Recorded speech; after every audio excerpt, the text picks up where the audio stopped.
W पे करना, और W पे हमारा व्हाट इज अ सैटेलाइट। चलो सैटेलाइट के बारे में बताओ, सैटेलाइट क्या होती है, सबसे पहले कैसे स्टार्ट हुआ सैटेलाइट का?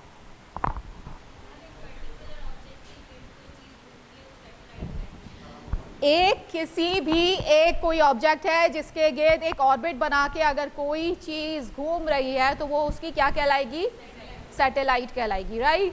अच्छा मुझे बताओ, ये सवाल भी आपके पास 2 नंबर का आता है उसके अंदर आपके ऑब्जेक्टिव में, कि क्या अर्थ जो है वो सैटेलाइट है किसकी है? सन की सैटेलाइट है। Earth is a satellite of sun, ठीक है। और इसी तरह से अर्थ की भी सैटेलाइट है, वो क्या है? Moon, right. तो ये मून भी आपकी सैटेलाइट है। अब याद रखना कि सबसे पहली जो सैटेलाइट छोड़ी गई थी उसके बारे में आपको किसी को भी नहीं पता था, और वो छोड़ी क्यों गई थी?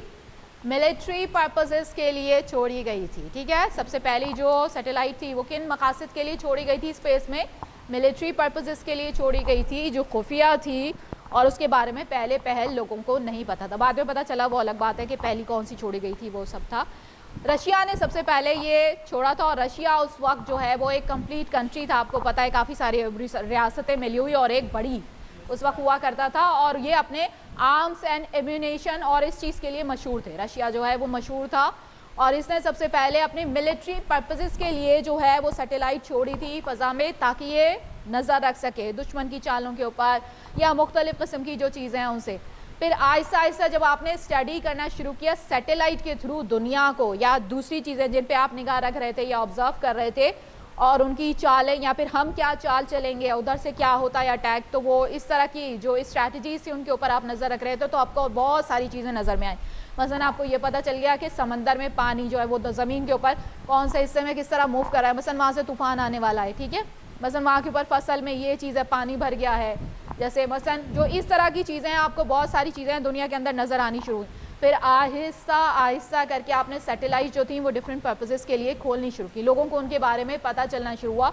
आपने सैटेलाइट जो है वो इंडस्ट्रीज़ को दे दी, गवर्नमेंट्स को दी, गवर्नमेंट ने इंडस्ट्रीज़ को दी, और फिर ये जो है या होते होते या आपके पास आपके मोबाइल्स के अंदर GPS के थ्रू या थ्रू से ये सैटेलाइट जो है इसका काम जो है ये मौजूद है, इसके फंक्शंस जो हैं डिफरेंट वो आपके पास आए। अच्छा जी, अब ये जो सैटेलाइट्स है, व्हाट इज़ अ सैटेलाइट, तो यहाँ से हम स्टार्ट कर देते हैं। सबसे पहले तो आपको ये नज़र आ रहा है यहाँ सैटेलाइट्स, और इसकी एक पिक्चर दे दी है। ये ऊपर जो सैटेलाइट्स है, अच्छा इसके अंदर ये आपको विंग्स जो नज़र आ रही है, विंग्स क्या चीज़ें हैं? जो विंग्स नज़र आ रहे हैं ये क्या हैं? ये सोलर पैनल्स है। सैटेलाइट हमेशा याद रखना, 2 तरीके की सैटेलाइट होती हैं आपकी।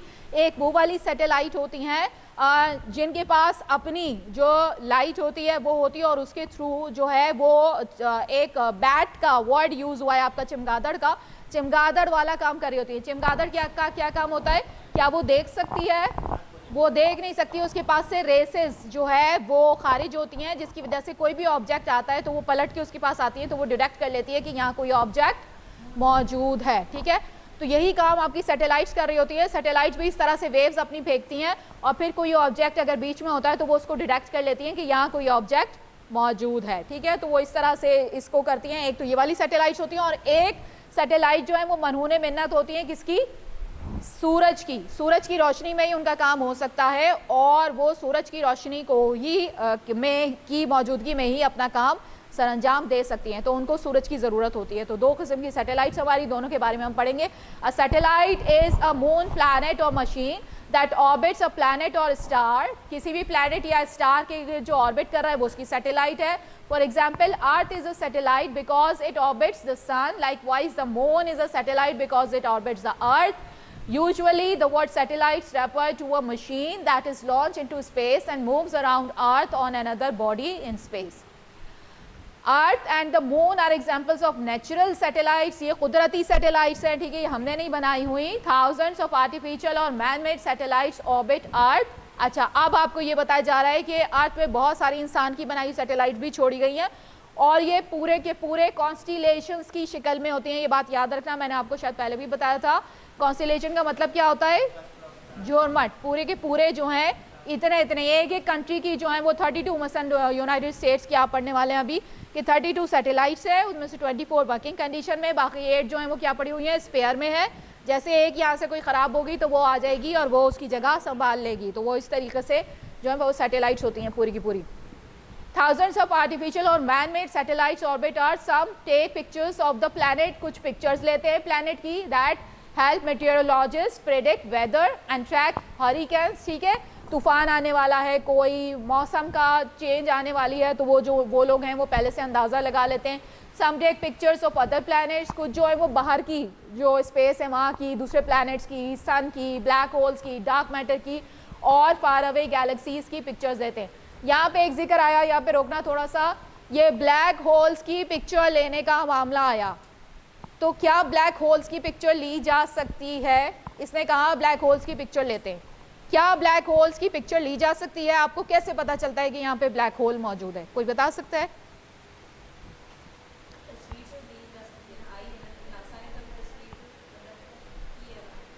तस्वीर किस चीज़ की खींची है, कैसे पता चला कि यहाँ ब्लैक होल है? ब्लैक होल का मतलब होता है ऐसी काली जगह जो आप जो है वो डिटेक्ट ना कर सकें, तो आपको ये कह रहे हैं पिक्चर में आ जाती है। कैसे पता चला है, पिक्चर में कैसे आई? ब्लैक होल है वो तो, हाँ, वो दूसरी चीज़ों की वजह से आपको पता चलता है कि यहाँ ब्लैक होल मौजूद है, क्योंकि वो क्या कर रहा होता है, अपने अंदर निगल रहा होता है। आप किसी स्टार को स्टडी कर रहे थे और वो स्टार आपने देखा कि वो ब्लैक होल में दाखिल हो गया या ब्लैक होल उसको निगल रहा है, तो जिसकी वजह से आपको क्या पता चला कि यहाँ कोई ब्लैक होल मौजूद है। तो ठीक है, ये चीज़ डिटेक्ट कर ली पिक्चर ने, जो इमेजेस खींचे, जो पिक्चर्स आई, जो मूवीज़ जो भी इस तरह का डेटा आपके पास आया, तो उससे आपको ये पता चला कि यहाँ कोई ब्लैक होल मौजूद है, वरना आप कोई उसको डिटेक्ट नहीं कर सकते। इसका सिर्फ एक ही रास्ता है कि कोई चीज़ जब वो निकल रहा है तो वो जो है वो सामने आ जाए, पता चल जाए कि यहाँ कोई ब्लैक होल मौजूद है।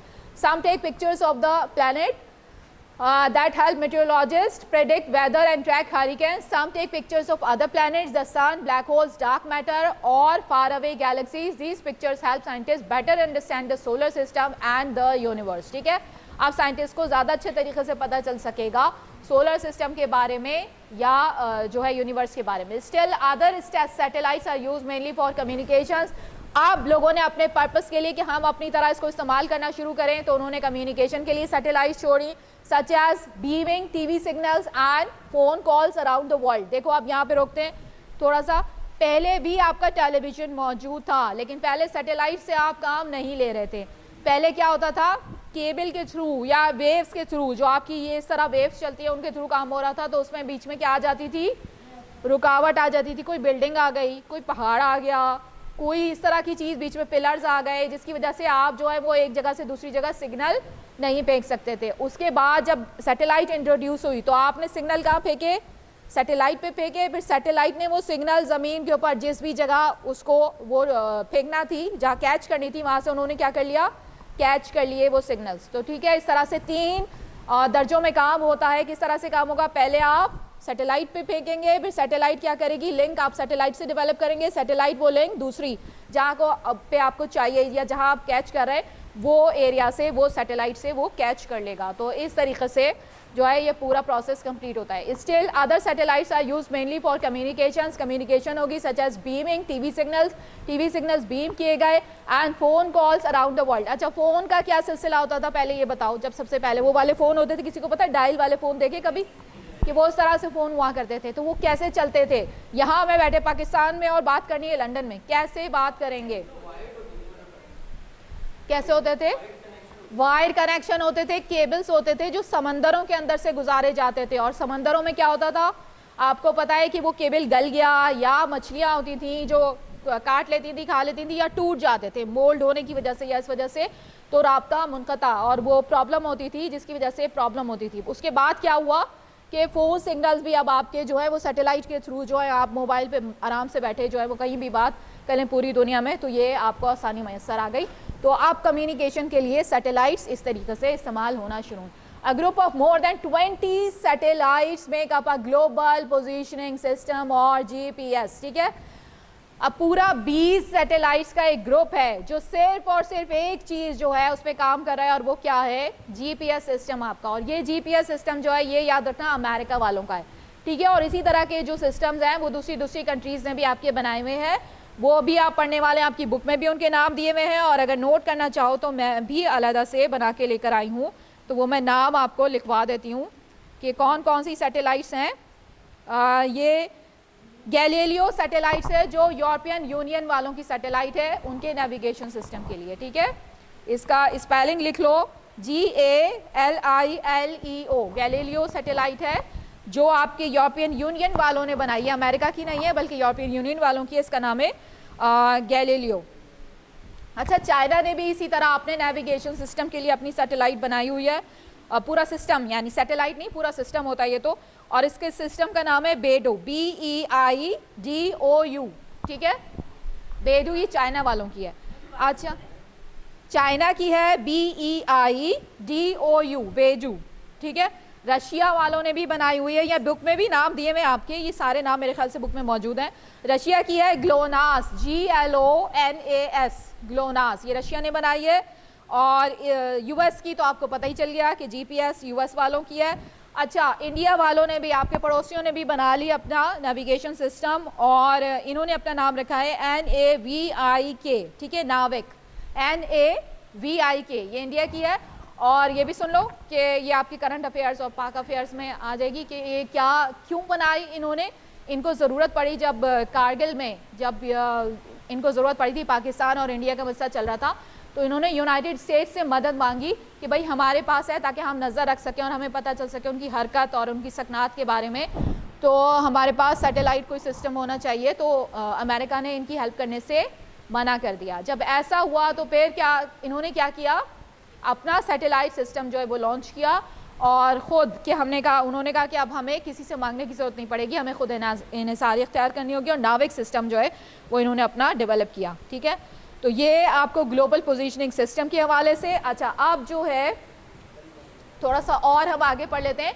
If you have a GPS receiver, these satellites can help figure out your exact location, ठीक है। GPS सिस्टम आपका करती क्या है, वो लोकेशन बता रही है आपकी कि आपकी लोकेशन क्या है, आप कहाँ मौजूद हैं, ये आपको बताती है। ये किस तरह से बताती है, ये इस तरह से बताती है कि देखो अगर तुम्हारे हाथ में तुम्हारा मोबाइल मौजूद है, ठीक है, तो वो जो मैंने बताया कि सैटेलाइट का सिस्टम क्या होता है कि बहुत सारी सैटेलाइट ऐसी भी होती हैं जो अपने अंदर से रेज फेंक रही हैं, ठीक है। अब वो जो रेज फेंक रही हैं आपका मोबाइल उनको कैच भी कर रहा है, ठीक है, तो आपके मोबाइल जो है वो डिटेक्ट कर लेती हैं, वो जो होती है, एक अगर डिटेक्ट करेगी तब भी आपकी पोजीशन वाज़े नहीं होगी, फिर दूसरी जो उसके करीबी होगी, दूसरी सैटेलाइट वो डिटेक्ट करेगी, और इस तरह से तीसरी तरफ से कोई, तो फिर आपकी पोजीशन काफ़ी ज़्यादा वाज़े हो जाएगी। 4 का वैसे ग्रुप होता है जो डिटेक्ट करता है आपको, लेकिन अगर 3 ने भी आपकी जो है 3 सैटेलाइट्स ने मिल के आपको डिटेक्ट कर लिया है, तो फिर आपकी पोजीशन काफ़ी वाज़े हो जाती है, वो आपका बताया जा सकता है कि आप इस वक्त कहाँ पे मौजूद हैं, मतलब वो आपकी लोकेशन दी जा सकती है, ठीक है। और बाज़ जब ये चीज़ इतनी ज़्यादा इम्प्रूव करती है तो फिर इतना ज़्यादा होता है कि आपकी जो है चंद मीटर से आपकी पिक्चर लेके और आपका बिल्कुल जो है बता दिया जाता है कि ये बंदा यहाँ पे इस वक्त जो है ये ट्रैवल कर रहा है, ये सफ़र में मौजूद है, या इस वक्त खड़ा हुआ है यहाँ पे, और ये इस तरह से, तो ये भी पॉसिबल है इन्हीं सैटेलाइट्स के through. Why are satellites important? ये important क्यों है? The bird's eye view that satellites have allows them to see large areas of earth at one time, ठीक है। bird's eye view का मतलब वही कि जिस तरह आपने देखा बर्ड्स उड़ती हैं तो वो ऊपर से उनको बहुत सारी चीज़ें ज़मीन की एक साथ दिख रही होती हैं, तो वही ये कह रहे हैं कि पूरी ज़मीन का आपके जायज़ा अच्छे तरीके से लिया जा सकता है। बहुत सारी सैटेलाइट्स ऐसी है जो सिर्फ ज़मीन के गिर्द ऑर्बिटिंग कर रही हैं और वो दिन में 2 चक्कर कंप्लीट कर लेती हैं, ठीक है। तो वो क्या कर रही होती हैं, दिन में जो है वो उसकी पिक्चर स्कैनिंग कर रही हैं जो दुनिया उसके मुख्तलिफ एरियाज़ की, और फिर वो वहाँ से मालूमात इकट्ठा करके डाटा आपको दे रही हैं। तो the birds eye view that satellites have allows them to see large areas of earth at one time. This ability means satellites can collect more data more quickly than instruments on the ground, ठीक है। ज़मीन पर रहते हुए उनके through मालूम करना ज़्यादा मुश्किल था। Satellites also can see into space better than telescopes at earth surface, ठीक है। पहले टेलीस्कोप्स होती थी, लोग खुद भी ने वो दूरबीनें लगा के देखा करते थे और बड़ी मुश्किल से मुशाहिदात होते थे, लेकिन अब ज़्यादा आसान हो गया सैटेलाइट्स के थ्रू। This ability means that satellites can collect more data more quickly than instruments on the ground. Satellites also can see into space better than telescopes at the earth surface. That's because satellites fly above clouds, dust and molecules in the atmosphere that can block the view from ground level. Before satellites, TV signals didn't go very far. ये मैं आपको बता चुकी कि TV का signal दूर तक नहीं जा सकता था, बीच में रुकावटें आ जाती थी, जिसके बाद सैटेलाइट्स ने ये जगह संभाली। TV signals only travel in straight lines, so they would quickly trail off into space instead of the following Earth's curve. Some mountains or tall buildings would block them. Phone calls to faraway places were also a problem. Setting up telephone wires over long distances or underwater is difficult and cost a lot. With satellites, TV signals and phone calls are sent upward to a satellite, then almost instantly the satellite can send them back down to different locations on Earth.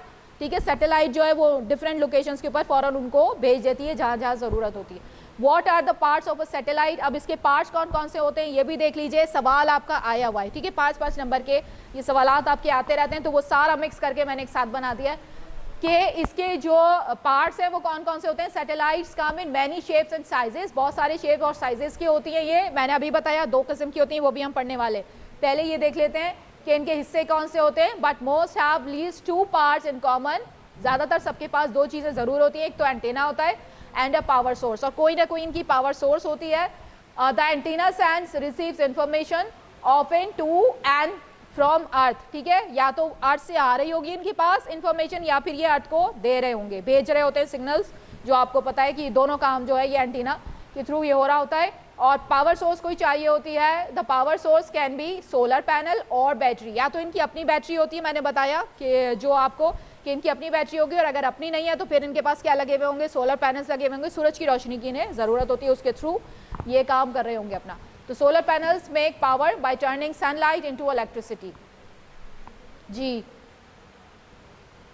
Many NASA satellites carry cameras and scientific sensors. बहुत सारी जो satellites NASA के through भेजी गई हैं तो वो camera लगे हुए होते हैं, उनके अंदर सेंसर्स लगे हुए होते हैं. Some of these instruments point toward Earth to gather information about its land, air, water. Other times they face toward space to collect data from solar system and universe. ठीक है, दोनों जगह. मैंने कहा आप अंदर भी देख सकते हैं, आप बाहर भी देख सकते हैं. अंदर देखेंगे तो क्या देख रहे हैं, आपको पानी नज़र आ रहा है, पानी की मूवमेंट्स नज़र आ रही हैं. खुदा न करे कहीं अगर तूफान आ रहा है या सुनामी आने वाला है तो वो आपको पहले से डिटेक्ट हो जाता है. और इसी तरह से अगर जो है वो जंगल में कहीं आग लगी हुई है तो उसका पता चल जाता है. और मुख्तलिफ चीज़ें जो हो रही होती हैं दुनिया के अंदर वो पता चली जाती है जब आपने रुख अपनी तरफ किया हुआ. और अगर आपने रुख बाहर की तरफ कर दिया तो फिर आप क्या स्टडी कर रहे हैं, दूसरे दूसरे प्लैनेट्स के बारे में आप स्टडी कर रहे हैं. आप जान रहे हैं मार्स में क्या हो रहा है, जुपिटर में क्या हो रहा है मसलन, और स्पेस के अंदर क्या क्या चीज़ें हैं. तो वो उन सारी चीज़ों जो अभी आपने देखा ब्लैक होल्स और इस तरह की चीज़ें जो आप स्टडी कर रहे हैं बाहर, उसके बारे में आप जान रहे हैं. Other times face towards space to collect data from the solar system and the universe. Need for satellite communication. ये satellite communication की ज़रूरत क्यों पड़ी? We know that there are different ways to communicate and propagation of these waves can take place in different waves. Ground wave propagation and sky wave propagation are 2 ways in which communication took place for a certain distance. The maximum distance covered by them is 1500 kilometers. And this was overcome by introduction of satellite communication. ठीक है, पहले जो जिस तरह से बातें हुआ करती थी वो आपको बताया कि कितनी मुश्किल और प्रॉब्लमेटिक हुआ करती थी, बाद में सैटेलाइट्स ने आके ये काम आपके लिए आसान कर दिया. हाउ सैटेलाइट कम्युनिकेशन वर्क, इसमें मैंने आपको बताया 3 प्रोसीजर्स होते हैं. ये तीनों आप देख लें, थोड़ा सा और ऊपर करो तो पहले अपलिंक होता है, आप नीचे से ऊपर की तरफ फेंकते हैं, ठीक है, तो वो अपलिंक यानी वो आप फेंक रहे हो उधर सैटेलाइट की तरफ. फिर ट्रांसपॉन्डर्स, फिर उसने कलेक्ट किया और उसको अपने तौर पे ट्रांसपॉन्ड किया अपने जिस तरह वो चेंज करना चाहता है, और उसके बाद उसने नीचे जहाँ से डाउन लिंक उसको भेजना था वहाँ उसने भेज दिया और ये प्रोसेस कंप्लीट हो जाता है इस तरह करके. तो इस तरह से ही कम्युनिकेशन नेटवर्क होता है. जी आगे बढ़ जाते हैं.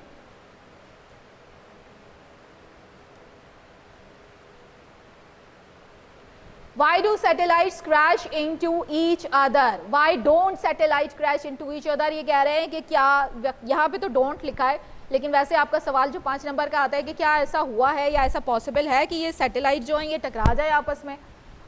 तो क्या ख्याल है कि क्या ऐसा हो सकता है, पॉसिबल है कि सैटेलाइट जो है वो आपस में टकरा जाएं?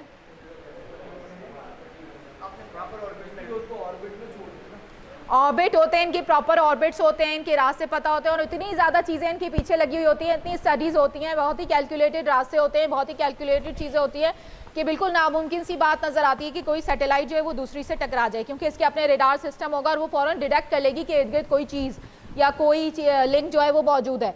ठीक है, दूसरी सैटेलाइट गुजर रही है या कुछ इस तरह की चीज़ है. लेकिन फिर भी मैं आपको बताऊं कि ऐसा हो चुका है कि 2 सैटेलाइट जो है वो टकरा गई थी और ये मामला हो चुका है. देख लेते हैं Actually, they can, NASA and other US and international organizations keep track of satellites in space. Collisions are rare, बहुत ही कम है, because when a satellite is launched, it is placed into orbit designed to avoid other satellites. ठीक है, इस तरह से इनको place किया जाता है कि बहुत ही डिफिकल्ट होता है कि कोई किसी से टकरा जाए, but orbits can change over time, क्यों, लेकिन ऑर्बिट जो है वो बदल जाते हैं कभी कभार, and the chances of crash increase as more and more satellites are launch into space. जितनी ज़्यादा से ज़्यादा जाएंगी तब क्रैश होने का ज़्यादा इम्कान होता है. इन February 2009 2 communication satellites, one American and one Russian, collide in space. एक अमेरिकन थी, दूसरी रशियन थी, ये दोनों कम्युनिकेशन सैटेलाइट्स थी जो कोलाइड कर गई थी. This is however is believed to be first time 2 man-made satellites have collided accidentally. आप कुछ कह नहीं सकते, कुछ कह नहीं सकते. What was the first satellite in space? Sputnik 1. ये तो आपको पता होना चाहिए कि पहली जो सैटेलाइट भेजी गई उसका नाम था स्पुतनिक 1. ठीक है, ये सवाल आपसे पूछा जाता है, 2 नंबर का आपका सवाल, उसमें ऑप्शंस आपको दिए जाते हैं, तो आप सीधा स्पुतनिक 1 के ऊपर जो है वो क्लिक कर देंगे कि स्पुतनिक 1 है जो रशिया ने भेजी थी. ठीक है, ये याद रखना कि पहली सैटेलाइट अमेरिका ने नहीं भेजी, बल्कि किससे भेजी है, रशिया ने भेजी, और इसका नाम क्या था, स्पुतनिक 1. ठीक है, तो और ये भी मैंने बता दिया कि भेजी क्यों थी, क्यों भेजी थी, मिलिट्री पर्पसेस के लिए भेजी थी. ठीक है. What is the history of NASA satellites? NASA has launched dozens of satellites into space, starting with the Explorer 1 satellite in 1958. Explorer 1 was America's first man-made satellite. The main instrument abroad was a sensor that measured high-energy particles in space called cosmic rays. Cosmic rays को study करने के लिए इन्होंने भेजी थी. The first satellite picture of Earth came from NASA Explorer 6 in 1959. Trios 1 followed in 1960 with the first TV picture of Earth from space. These pictures did not show much detail, but they did show the potential satellites had to change how people view Earth and space. ठीक है, कुछ चीज़ें जो होती हैं जाहिर बात है वो फर्स्टली इस तरह शो नहीं की जाती जिन पर्पसेस के लिए, अगर वो गवर्नमेंट या किसी मिलिट्री या इस टाइप की पर्पसेस के लिए, तो अगर लोगों को पता भी चल जाए तो वो थोड़ी इस तरह से बात रहे कि वो पूरी तरह से ना पता चलने पाए, तो वो इसी तरह से भेजी जाती है और बाद में उनके पर्पसेस सामने आते. बहरहाल तो एक बहुत ही चौंका देने वाली और बहुत अजीब सी, आपको पता है कि आजकल इमर्जिंग टेक्नोलॉजी जो है वो बहुत ज़्यादा स्ट्राइव कर रही है. ठीक है, इमर्जिंग टेक्नोलॉजी क्या है, रोबोटिक्स, AI से आगे. AI जो है वो थोड़ी सी पुरानी हो गई. ठीक है, आर्टिफिशियल इंटेलिजेंस थोड़ा सा पहले की हो गई, अभी जो बिल्कुल नई आ रही है वो कौन सी आ रही है, रोबोटिक्स पे आ रही है. ठीक है, इमर्जिंग टेक्नोलॉजी जिसे कहा जा रहा है. तो वो इमर्जिंग टेक्नोलॉजी क्या है कि आप रोबोट्स को मूव करा रहे हैं और बहुत सारी चीज़ें उनसे ऐसी कंसीडर की गई हैं कि शायद ह्यूमन पार्ट्स उनके थ्रू या ह्यूमन किसी चीज़ के थ्रू उनको जो है वो मूव कराया जा रहा है, या ह्यूमन्स के ऊपर ये तजुर्बे किए जा रहे हैं. किसी के आपने माइक्रोचिप लगा दिया है दिमाग के अंदर, पता नहीं कौन, वो भी एक न्यूज़ आ रही थी, मैंने पूरी पढ़ी नहीं सही से. तो बहरहाल कि वो उसके फर्स्ट टाइम जो है वो माइक्रोचिप उसके इंजेक्ट बाकायदा लगा दिया गया, इंजेक्ट कर दिया गया किसी ह्यूमन के. और दूसरी चीज़ थी आपकी, क्या चीज़ थी दूसरी, कि जो बॉडी पार्ट्स हैं आपके, ह्यूमन बॉडी पार्ट जो हैं उनको जो है वो इकट्ठा करके उनसे बाकायदा बहरहाल उनको फ्रीज़ करके और क्या करके और फिर उनको जो है वो आप इस कंडीशन में ला के वो इस्तेमाल करते हैं. तो वो भी एक सवालिया निशान की तरह से है. वो बहरहाल वो उसके ऊपर ट्राई कर रहे हैं. बहुत सारी चीज़ें पॉजिटिव भी निकल के आती हैं, बहुत सारी, क्योंकि जब फर्स्ट टाइम जो आपकी मेडिकल सर्जरी स्टार्ट हुई थी तो उसके ऊपर भी बहुत सारे वो उठे थे. जो डॉक्टर्स थे वो छुप छुप के प्रैक्टिसेस किया करते थे अपनी जो इसकी क्या कहना चाहिए, जो आपके इलाज हुआ करते हैं, सर्जरी जो होती है, तो उसकी अलाउ नहीं था दीनी हिसाब से भी, क्योंकि वो लोग भी दीन को बहुत ज़्यादा फॉलो करते थे, चाहे क्रिश्चियंस थे चाहे जो भी थे, तो उनकी भी आपको पता है इस्लामी किताबें होती हैं और उनके अंदर भी इन चीज़ों को उसी तरह से जो है वो किया जाता है. तो छुप छुप के जो है वो अपनी प्रैक्टिसेस किया करते थे. तो अभी भी जो रोबोटिक्स आ रही है उनके अंदर भी बहुत सारे सवाल है, पता नहीं कौन क्या कह रहा था कि वो सर काट के फ्रीज़ कर दिए जाते हैं, पता नहीं क्या. बहरहाल ये डिपेंड करता है कि क्या काम किस तरह से हो रहा है. ये जो नॉलेजेस आ रही हैं कि वो शेयर हो रही हैं, सही हैं गलत हैं क्या है, ये ख़ुद देखना आप लोगों का मसला है कि आप रिसर्च करें इसके ऊपर और देखें और बताएं कि क्या चीज़ सही है क्या चीज़ नहीं है. बहरहाल ये कि पहले जब चीज़ कोई भी स्टार्ट होती है तो उसके ऊपर बहुत सारी रेसिस्टेंस सामने आती है, फिर बाद में आहिस्ता आहिस्ता जो है उसे कबूल किया जाने लगता है. मेडिकल इलाज या सर्जरीज जो है वो आम हो चुकी हैं, जो आप देखते हैं कि उससे बहुत सारे लोगों को फ़ायदा भी होता है. अच्छा, बहुत सारे लोग जो हैं वो टिप की तरफ ज़्यादा होते हैं कि ठीक है कि हमें हर्बल से इलाज जो है वो ज़्यादा अच्छा हो सकता है, लेकिन आहिस्ता आहिस्ता जो है अगर फौरी तौर पे उन्हें रिकवरी चाहिए होती है तो वो एलोपैथिक की तरफ ही जाते हैं कि शायद यहाँ ज़्यादा अच्छा इलाज हो सकता है। बहरहाल नेगेटिव पॉजिटिव एस्पेक्ट्स हर चीज़ के अंदर होते हैं, तो वो जो है वो टेक्नोलॉजीज़ आपकी आ रही हैं। और वो तो सैटेलाइट के हवाले से हम बात कर रहे थे कि इसके अंदर भी बहुत सारी ऐसी चीज़ें आई जो हमने देखा कि जब हम छोड़ेंगे वहाँ के ऊपर तो वो एक जो है वो हम बाकायदा उसका ऑर्बिट डेवलप कर रहे हैं और वहाँ के ऊपर हम बाकायदा छोड़ रहे हैं, तो उससे क्या पॉजिटिव चीज़ें होती हैं और क्या नेगेटिव चीज़ें दूसरे जो कंट्रीज़ हैं या दूसरे उनके हवाले से हमारे सामने आती हैं। तो पॉजिटिव चीज़ें जब आपके पास आई तो उसके लिए आहिस्ता आहिस्ता खोला जाता रहा। बहरहाल लोकेशंस के लिए भी लोग कहते हैं एहतियात करें कि भाई अपनी लोकेशंस ऑफ रखें, ख़ास वक्तों पे ही अपनी लोकेशंस जो है वो ऑन करें। अब ये डिपेंड करता है आपके ऊपर कि आपको क्या इजी लगता है, या अपनी लोकेशन आप ऑन रखें या अपनी लोकेशन आप ऑफ रखें, ये आपके ऊपर डिपेंड करता है कि आप इसको किस मकसद के लिए यूज़ करते हैं। ठीक है। And satellites monitor wild Fyers, ये वाइल्ड फायर्स के बारे में भी जान सकते हैं, वोल्केनोस के बारे में भी, there is smoke, all this information help scientist predict weather and climate. The information also helps public health and official track disease and famine. ठीक है, अगर कोई ऑफिशियल ट्रैक है किसी डिजीज़ के बारे में, फेमाइन के बारे में, it helps farmers know watch crops and plants. ठीक है, पौधों के बारे में आपको बहुत सारी चीज़ें पता चलती हैं। And it helps emergency workers respond to natural disasters. अगर कोई नेचुरल डिजास्टर कहीं आ रहा है, ज़लज़ला मसलन डिटेक्ट कर लिया इससे कि आ रहा है किसी जगह, तो फिर वहाँ के ऊपर फौरी तौर पे हेल्प के लिए लोगों को भेजा जा सकता है। और इस तरह से चीज़ें जो हैं satellite that face toward space. अच्छा, एक चीज़ यहाँ पे रोकना, ये मैं आपको बता दूं कि बार बार मैं आपको बताती रहती हूँ, सवाल है आपका कि क्या कोई ऐसा इंस्ट्रूमेंट बन गया है कि जिससे आप डिटेक्ट कर सकें कि यहाँ ज़लज़ला आने वाला है? तो ऐसा कोई इंस्ट्रूमेंट नहीं है। ठीक है, वो आप कुछ निशानियाँ हैं, कुछ चीज़ें वो आपकी साइंस की बुक में भी लिखी हुई हैं, वो मैंने अपनी तरफ से नहीं बताई थी।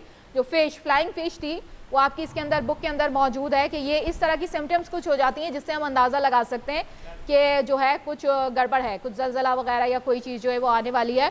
तो वरना जो है कोई ऐसा इंस्ट्रूमेंट ईजाद नहीं हुआ जिसके थ्रू हम ये लगा सकें। अलबत्ता होने के बाद हमें पता चल जाता है कि फ़लाँ जगह के ऊपर जो है वो ज़लज़ला आ चुका है या ज़मीन हिल रही है या कुछ इस तरह का हो रहा है मूवमेंट, तो फिर वहाँ हम इमदादी जो है अपनी जो टीम्स हैं वो भेजते हैं और इमदादी कार्रवाइयाँ होती हैं वहाँ के ऊपर।